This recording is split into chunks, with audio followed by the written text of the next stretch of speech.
Back when I was listening to counterfeit Christian sermons and studying Reformed Judaism, there were a couple themes that would go around regarding God.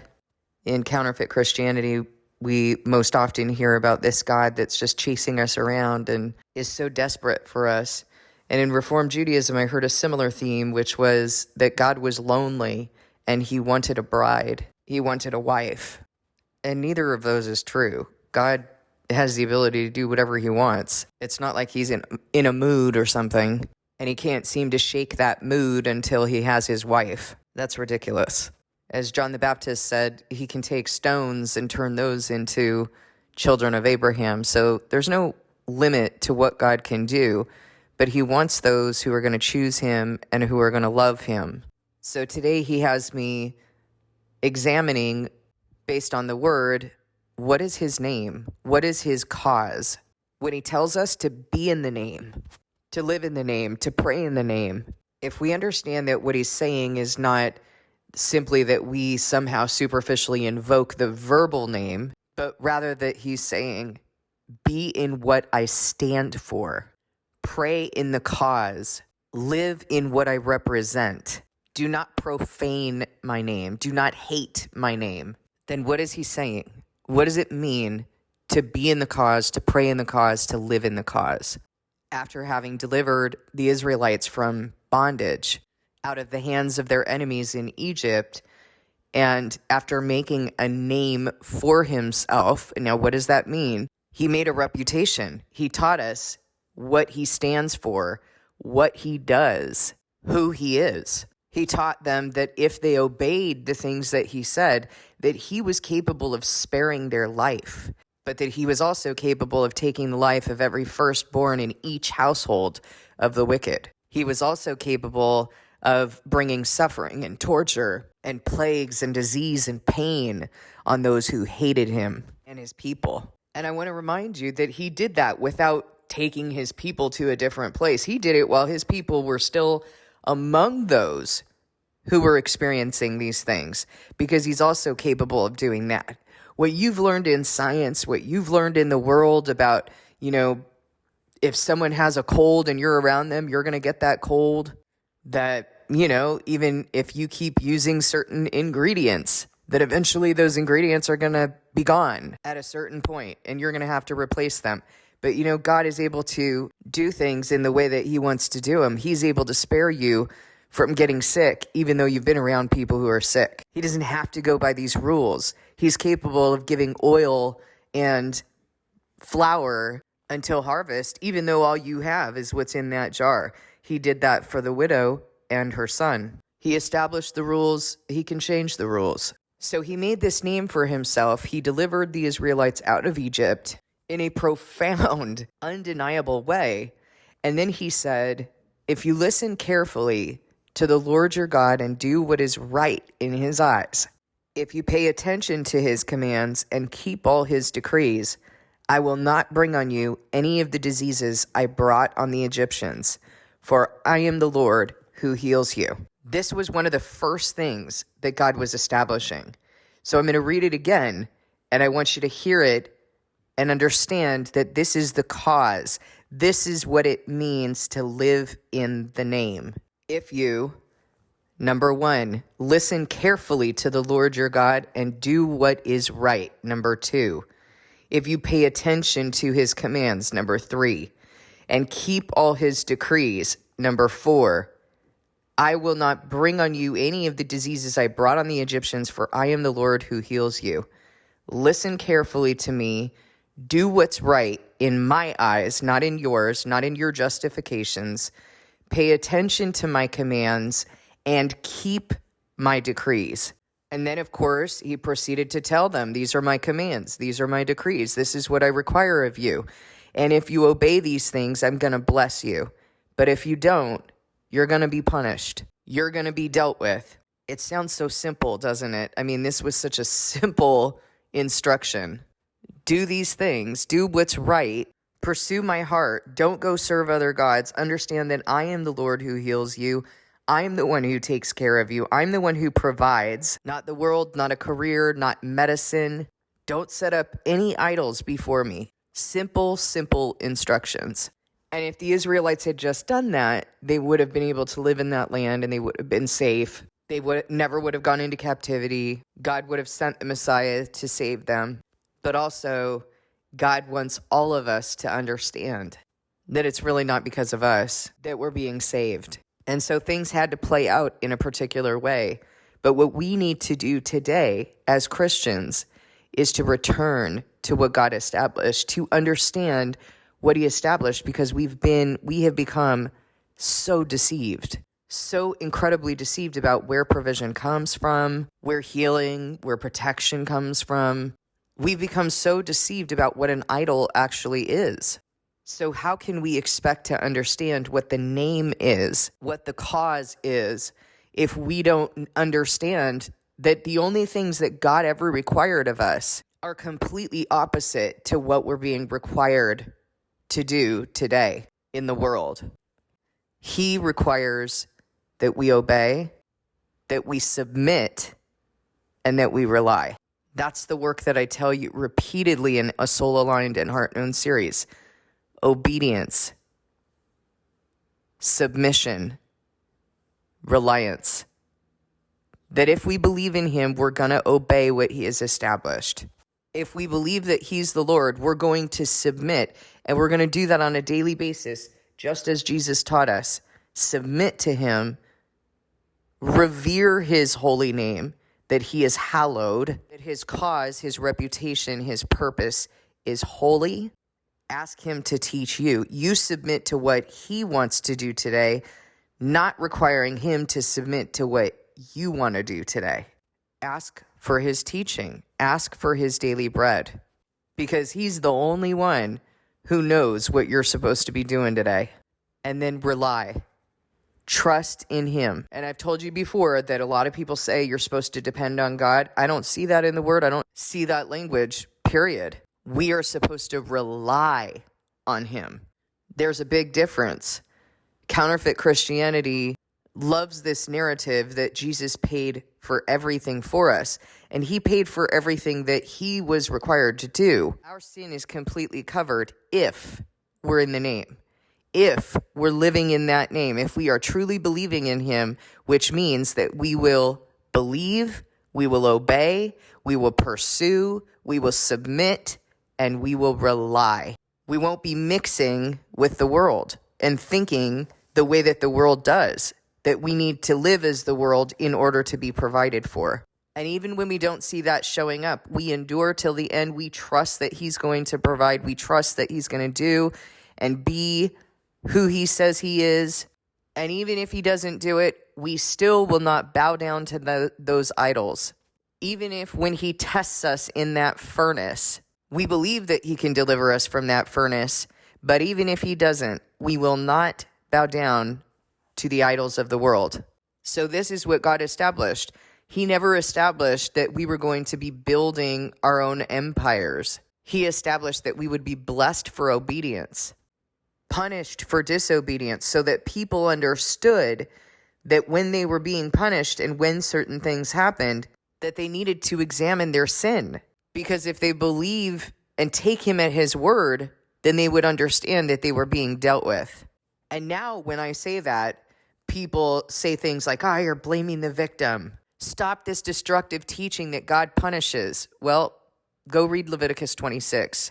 Read the rest of the Bible where God talks about you're going to eat your own children. Your eyes are going to rot in their sockets. I'm going to continue believing in the God that's in the Bible. Thank you very much. The God who deals with me on my sin and brought me to places I didn't want to go and taught me that he did it because I have been an unruly calf, and this was the only way that I would be disciplined. And so that in all of the punishment and hardship and pain that he put me through, he didn't do it willingly. He did it because of who I am. And he did it in his righteousness and love so that he wouldn't lose me, so that I would then finally be disciplined. So what is his cause? And I'm going to use that language in this video. What is his cause? Because when I say what is his name, we have an association with that, and we need to build a repertoire for understanding what that name actually means. What is his cause? What is his reputation? What did he establish? For those he has predetermined that he is going to save.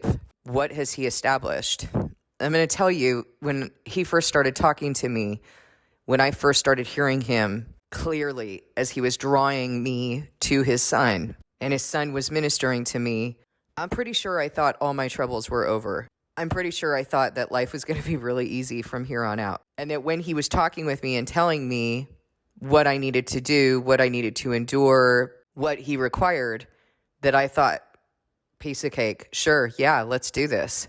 I had no idea how I was going to suffer for him. I had no idea how I was going to be stripped of all of the things that I had in my life, all of the idols that I had in my life. I had no idea that now that he was calling me to himself, that he was going to teach me what was required in order to live in his cause.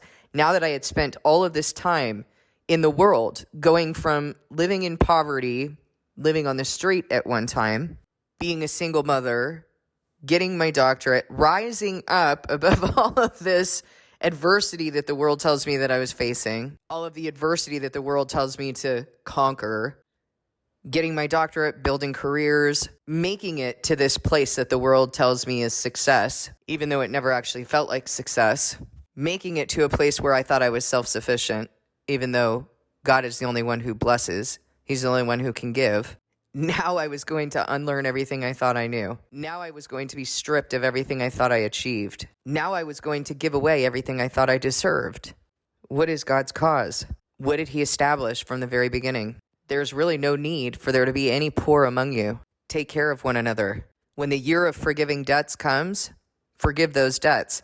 And don't be tight-fisted. Don't be, having this wicked thought in your heart that you're not going to lend to someone in need because that year of forgiving debts is coming. Because you're not supposed to trust in what you're giving to that person. You're not supposed to trust in that money or that provision or that food. You're not supposed to make that your God. You're supposed to know that God is going to bless you and take care of you no matter what. You're not supposed to be building your house. You're supposed to be building his. Living in his cause means that we're going to be brought into position because his cause is salvation, love, forgiveness, mercy, selflessness, humility, faith, truth, obedience, blessing for obedience, discipline, sanctification, becoming holy as he is holy, not being attached to our own ideas or our own selfish desires,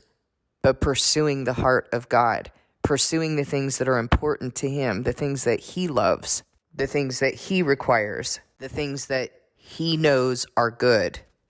And in order to live in this way, we have to obey what he's established, obey the things he's convicting us of, submit to him rather than self. We have to let go of we cannot be in the flesh. We absolutely have to get into the heart and spirit that are willing because the flesh is weak and incapable.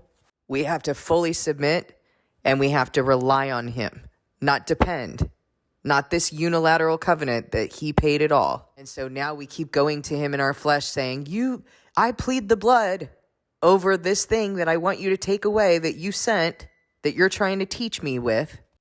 I'm going to pray in the verbal name that you heal me, that you do the things that I want you to do because you said if I prayed in the name, I could ask anything I want to Daddy Big Bucks. That's dependence. Reliance means that nothing belongs to us. It means that we trust that God knows what is good, that we are submitting to him and what he knows is good, and that we're conforming our hearts to what he desires in a given situation, so that when he sends certain things, we then go back to the word and we think, why is God sending this thing? I know he's sovereign. I know he sends it. I know he does all these things because that's what he tells me in the word. So why is he sending it? We obey, we submit, and we rely. And if we do those things, we're going to fulfill our covenant. If we believe in him, we're going to obey, and he's going to move us by his spirit to follow his covenant, to keep his laws and be careful to keep his decrees. He's going to make sure that that happens. We're going to hold on to the truth of what he established with his people from the very beginning. We're not going to look at just the New Testament and conveniently construct some sort of narrative around what God is doing for us, to chase us around, to accommodate to our flesh, to accommodate to our needs in this world, our desires, our pursuits, our house that we're building. No, we're supposed to be building his house. This is not our day. This is supposed to be his day. And the only way we know how to live as he would have us live today, to understand, to learn, to have wisdom as he would have us understand, is to receive his daily bread. And so that entire prayer, the way that we should pray that Jesus taught, is truly about orienting ourselves to him. Father in heaven, hallowed be your name. You're in heaven, first of all. You preside over all of this. You're hallowed. I'm not. Your kingdom come. Not my kingdom, your kingdom. I understand that I am supposed to want what you have established in heaven for it to be that way here on earth. And if I'm attached to the world, how can I possibly orient myself around that? How can I possibly receive and understand if I'm concerned about my career, my life, my house, my empire, the things I'm building here in this life? Thy will be done. Jesus didn't want to die on the cross. We saw that in his prayer in the Garden of Gethsemane. He wasn't jumping for joy to go do that, but he was willing, as we should be willing, to suffer for the cause, to suffer for the name, to suffer for the will of the Father, rather than being more attached to our own will, rather than pursuing other things or the world. We don't know what is good. We have to receive that from him. And in order to receive that from him, we have to be submitted and relying on him, trusting in what he has promised and said. And in that way, it's not that we're depending on him in our flesh to do everything. We're doing the work that we're required to do, because in order for us to truly obey, submit, and rely, we got to work on our hearts. We have to work our hearts into what he requires. Didn't Jesus have to do that? Didn't the apostles have to do that? I mean, even Paul was saying, I don't really want to be here. I want to go be with my Lord. But for your sake, it's important that I'm here. So I've worked my heart into that. I don't want to be here either. I too want to go be with my Lord. But for his sake, I'm going to do what he has called me to do. I'm going to receive what he's called me to receive. I'm going to suffer what he calls me to suffer on a daily basis in order to bring a message to you, in order to live as he has called me to live, in order to be disciplined, in order to work out my salvation, in order to be in that cause, in order to operate in the cause and run the race that he's called me to run. What is the cause? What are the things that the Lord has established? How did he call us to live from the very beginning? Because nothing has changed. And I keep hearing Christians say, self-proclaimed Christians saying that things are different now. Why? Why did he establish all of this to suddenly change it? Why, when Jesus was here, why was he driving out spirits? Why was he saying, repent and sin no more, return to God? When did that change? Why did he put his people and his prophets through all of this, and his own son? Why did he put everyone through all of this to establish something that he was then going to change and say, never mind, I'll make it easy on you. Never mind that idolatry thing. Go ahead, go to those people to heal you. Go engage in that witchcraft. Let them break down the temple, pour poison down your throat, open your body up. Never mind, I don't send these things. I'm not actually sovereign. I don't actually have the ability to heal you. I mean, come on. Nope, you got to go take that shot, that vaccination, because I don't have the ability to pass over my people. No, go believe that heresy. Go believe that stuff about pre-tribulation rapture. You haven't been called to suffer anything. Never mind what the word says. Never mind what Paul says, that the abomination of desolation is going to be set up before God comes. Go chase after the doctrines of man, what your itching ears want to hear. I'll accommodate to what you want. You don't have to accommodate to me. What is this version of Christianity that we've been living, that we've been believing? Never mind, I'm not sending these things to deal with you. You can just scream them out. You can just plead the blood over them. You don't need to receive my ministry. You don't need to understand where I'm trying to discipline you. In fact, go ahead and bring the world into my church. Cool, yeah, I'm not enough. I'm not enough to heal you. My word's not enough. You need to add other books to it, other doctrines and gospels, mix pagans and witchcraft with my word, with my people. It's so sad and it's so detestable that this is what we have come to believe. These are the things that we've come to trust in. These are the things that we've come to believe in, that God needs to utilize these things in order to take care of his people. Never mind everything that he did for his people. Never mind the miracles that we see throughout the word, because things have changed. Well, the word I'm reading says that his words will never pass away, that what he has taught and he has established is never going to pass away. But I'll tell you what will. People who chase after those things of the world, those things that pagans do, people who turn away from the only truth that there is, true knowledge, true wisdom, they will pass away. They will die in the first death, the second death, and they will be placed into the lake of burning sulfur, and the smoke of their torment will rise forever and ever. That may sound like a harsh word to you, but it is a true word, and it's said in love, because if you don't understand that, you won't even have an opportunity to obey it, to understand what he is attempting to do in you through his sovereignty and all of the things that he sends, that he has established in his word from the very beginning with intention, painstaking patience and intention, so that you can believe and so that you can understand what you're required to do in the covenant that he has extended to you. His cause is salvation. His name represents the sovereignty of a God who is intentional, who knows what he's doing, who knows what he's teaching you, and who says, you got to be in the cause. You got to be in this reputation that I've established for myself. You have to believe, even when the world is telling you you're an idiot. When you eat bread or flour and olive oil, eventually it's going to run out. Well, not in God's world. He's capable of continuing to supply that until the harvest comes in. You're a fool. If you go into that furnace, you are going to die. Well, that might be so, but I know that my God has the ability to deliver me from that, and even if he doesn't, I still won't bow down to your idol. You're ridiculous. If God made a person blind, he doesn't have the ability to restore that.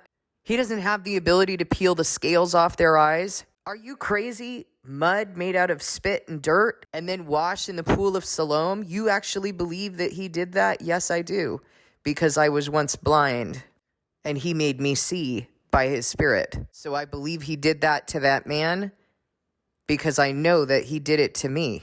You're crazy. You don't believe in this science? You don't believe in doctors? No, I don't. Because I know that there was a woman who went to doctors and gave them all that she had to be healed. And Christ healed her just from her touching his cloak because she believed. And that's exactly what he did with me. 7 years, I gave all I had to doctors. 7 years, I took their poisons. I ingested their medications. I did their procedures. I let them open up my body only to get worse and not better. And he healed me when I came to believe, when he brought me into understanding and faith. So no, I don't believe in those things. And yes, I believe that God can do anything. I believe in what he said in Exodus 15:26. And I believe that nothing has changed and that this word is what's true and that what we have come to believe in this world is not. If I listen carefully to the Lord my God and do what is right in his eyes, if I pay attention to his commands and I keep all his decrees, he will not bring on me any of the diseases he brought on the Egyptians, because he's the Lord who heals me. I believe in his cause. I believe in his name. I submit to him. I chase him around. He doesn't chase me. He is not desperate for me. I need him. I hope this has helped you to understand what the cause is, how it is that we need to be living in that cause, how our understanding needs to change from being infants when we first conceived of him. And we thought, oh, I'm just going to continue to enjoy all of the things, all of the idols that I've been pursuing. No, if you're in him, you're going to be changed, and it's going to hurt. You're going to unlearn everything you think you know. You will be brought into submission, but you also need to bring yourself into submission. You need to obey. You need to understand the word. You need to believe in the word, and you need to live in that truth even when the world tells you you're a fool. Thank you for listening. God bless you, and I'll see you in the next video.